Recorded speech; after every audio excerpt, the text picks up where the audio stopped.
روانہ کر دیے ہیں صوبے میں داخل ہونے کے لیے۔ دوسری جانب وہاں کے جو اثر و رسوخ رکھنے والے رہنما ہیں مسعود احمد، ان کی جانب سے بھی کچھ متضاد قسم کی سٹیٹمنٹس نظر آ رہی ہیں۔ کبھی تو ایسا لگ رہا ہے کہ وہ کہہ رہے ہیں کہ جیسے وہ ساتھ چلنے کے لیے تیار ہیں، مخلوط حکومت کے حامی ہیں، لیکن ساتھ ہی وہ واضح کر چکے ہیں کہ پنج شیر بالکل آسانی سے ڈھیر نہیں ہو جائے گا، بلکہ وہاں پر طالبان کو مزاحمت کا سامنا کرنا پڑے گا۔ تو تھوڑا آج اس حوالے سے بھی دیکھیں گے کہ پنج شیر میں یہ مزاحمت کیوں ہے، اس کو طالبان کیسے قابو کریں گے یا کیسے ٹیکل کریں گے، کیونکہ ابھی تک ہم نے دو بدو لڑائی کی وہ صورتحال افغانستان میں نہیں دیکھی جب باقی سارے افغانستان میں انہوں نے کنٹرول حاصل کیا، تو یہاں پر ایسی صورتحال کیوں ہے؟ سب یہ پنج شیر کا کیا معاملہ ہے؟ سب سے پہلے تو یہی سمجھائیے، جب باقی ساری جگہوں پر آسانی سے انہوں نے ٹیک اوور کر لیا تو یہاں پر کیا پرابلم ہے؟ یہاں پر انہیں ابھی تک کیوں نہیں کامیابی ملی؟ پنج شیر ایک ویلی ہے جس میں احمد شاہ مسعود نے ایک دفعہ زمانے میں کہا تھا کہ اگر میرے پاس ایک گھر اس ویلی میں میرے پاس رہ جائے پھر بھی میں لڑوں گا طالبان کے خلاف۔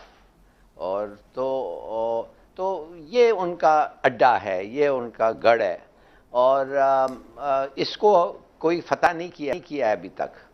تو جب احمد شاہ مسعود نکلا ادھر سے، مانے اس کا بیٹا جو ہے اب، اور میرے خیال میں اس نے سٹیٹمنٹ جب دیا تو ہم لوگ بڑے خوش تھے کہ بھئی وہ اب لڑائی ادھر نہیں ہوگی اور وہ بھی طالبان کے ساتھ مل گیا ہوگا۔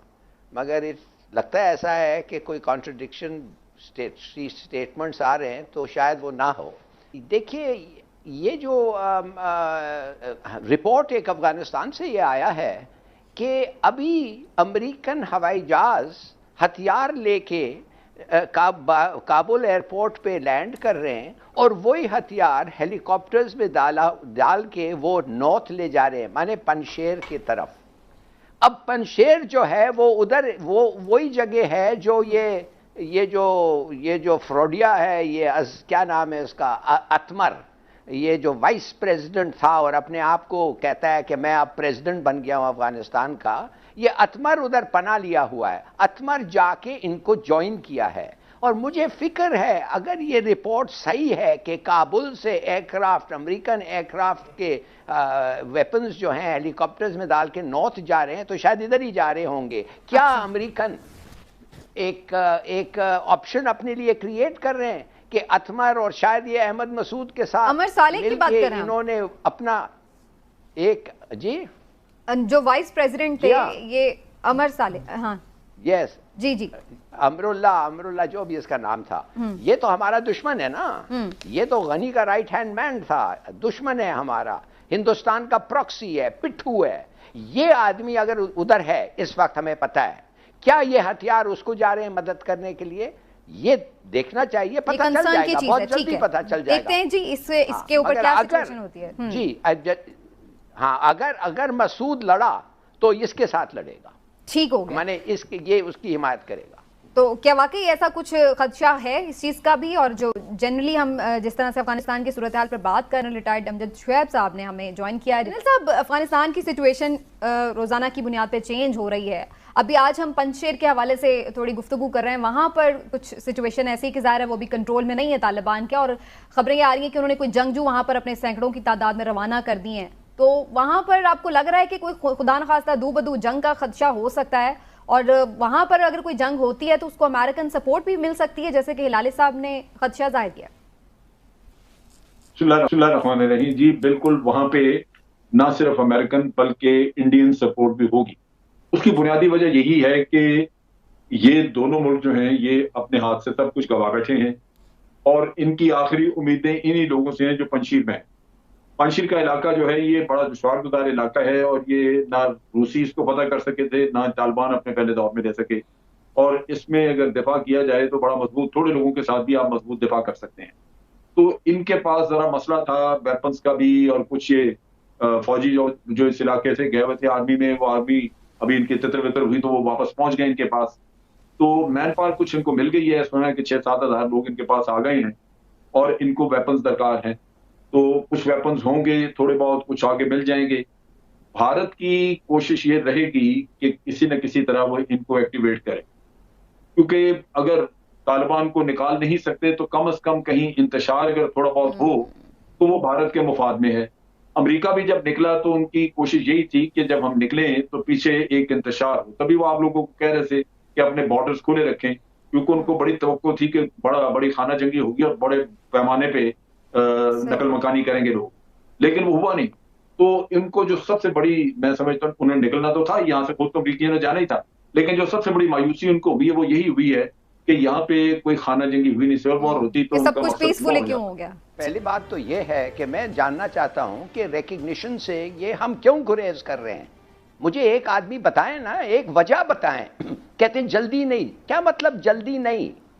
جب اسرائیل ایک دن پرانا تھا, یونائٹڈ اسٹیٹس نے اس کو ریکگنائز کر کے دنیا کو بتا دیا تھا کہ تم کرو گے یا نہ کرو گے, ہم اسرائیل کو قائم کریں گے. اس کا مطلب یہ تھا کہ ریکگنیشن انہوں نے جب اسرائیل کو دیا تھا, اس کا مطلب یہ تھا کہ اب تمہیں ہمارے ساتھ لڑنا پڑے گا اگر اسرائیل کو تم روک رہے ہو بننے کے لیے. دیکھیے, I want to make a point. میرا پوائنٹ یہ ہے کہ ان کو اگر آپ ریکگنائز کریں گے تو ان کے ساتھ ایک ٹریٹی سائن کریں. آپ کوئی بھی ٹریٹی سائن کرتے ہیں, but before signing you have to recognise.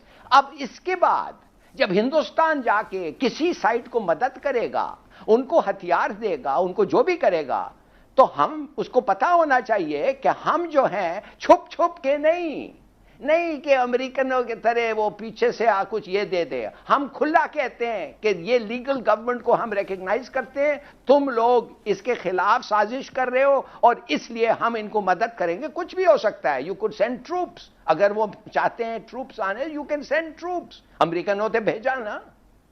تو بھئی یہ کس قسم کی سر, وہ اگین آپ نے خود ہی جواب دے دیا کہ گورنمنٹ بنے گی تو پھر ہی ریکگنائز کریں گے نا. آپ نے خود ابھی کہا کہ نہیں. دیکھیے, گورنمنٹ بنے, کیا اسرائیل کا گورنمنٹ ایک دن میں بن گیا تھا؟ بھئی گورنمنٹ بنانے کی بڑی بات نہیں ہے. Recognition is important. آپ صرف یہ ریکگنائز کرتے ہیں کہ دے آر دا گورنمنٹ کے منسٹرز اپوائنٹ ہو کے اوتھ لے کے نہیں, ڈزنٹ میٹر. یہ آپ لیگل چیزیں پہ نہ دوڑائیں نا. آپ کہیں کہ ہم مانتے ہیں کہ یہ کنٹرول کرتے ہیں ٹیریٹری کو, ان کا ریٹ ہے اس ٹیریٹری پہ, ان کا قانون یہ اسٹیبلش کرتے ہیں اس ٹیریٹری پہ, اور یہ کرتے ہیں اس لیے کہ ہر بارڈر پوسٹ ان کے ہاتھ میں ہے. ہمیں خود پتا ہے. ہلالی صاحب ہمیں پتا ہے, ہلالی صاحب آپ ٹھیک کہہ رہے ہیں, ہمیں پتا ہے, لیکن اصل پرابلم یہ ہے کہ طالبان ابھی خود یہ نہیں کہہ رہے کہ ہماری حکومت ہے, وہ خود یہ کہہ رہے ہیں کہ ہم مل کے حکومت بنائیں گے. وہ تو اور پھر وہ بات ہے کہ حکومتی سطح پر بات چیت ہوگی تو آٹومیٹکلی سلسلہ آگے بڑھے گا. جی جنرل صاحب, یہ طالبان کی گورنمنٹ ہوگی, صدر, امیر, پریزیڈنٹ جو بھی کہیں طالبان ہوگا. جی معاف کریے, میں سمجھتا ہوں کہ امریکن نے آپ کو انڈیکیشن دے دیا ہے جب انہوں نے ان کے $10 بلین ضبط کر لیا جو بینک میں تھے, جو ان کا کوئی حق نہیں تھا کرنے کے لیے, مگر انہوں نے کوئی بہانے کی ضرورت نہیں تھی, ضبط کر لیا. اور ساتھ ساتھ آئی ایم ایف نے وداؤٹ اینی ریزن, کوئی ان کے خلاف کوئی ایلیگیشن نہیں تھا کہ ہیومن رائٹس کو یہ وائلیٹ کر رہے ہیں یا کچھ, اور انہوں نے بھی کہا کہ آئی ایم ایف ان کو لون نہیں دے گا. بھائی یہ تو ایک پریشرز ان کے اوپر بہت سارے آئیں گے, اور خطے کے بھی جو لوگ ہیں, ایران کے علاوہ ترکی از اے ممبر آف نیٹو, وہ بھی کتنا برداشت کرے گا پریشر, وہ بھی شاید ریکگنائز نہ کریں. 2 ملک ہیں, ایران اور پاکستان, یہ 2 ملک ہیں جن پہ کوئی پریشر اگر ڈالے یا نہ ڈالے, ہمارا جو فرض ہے ہم نے پورا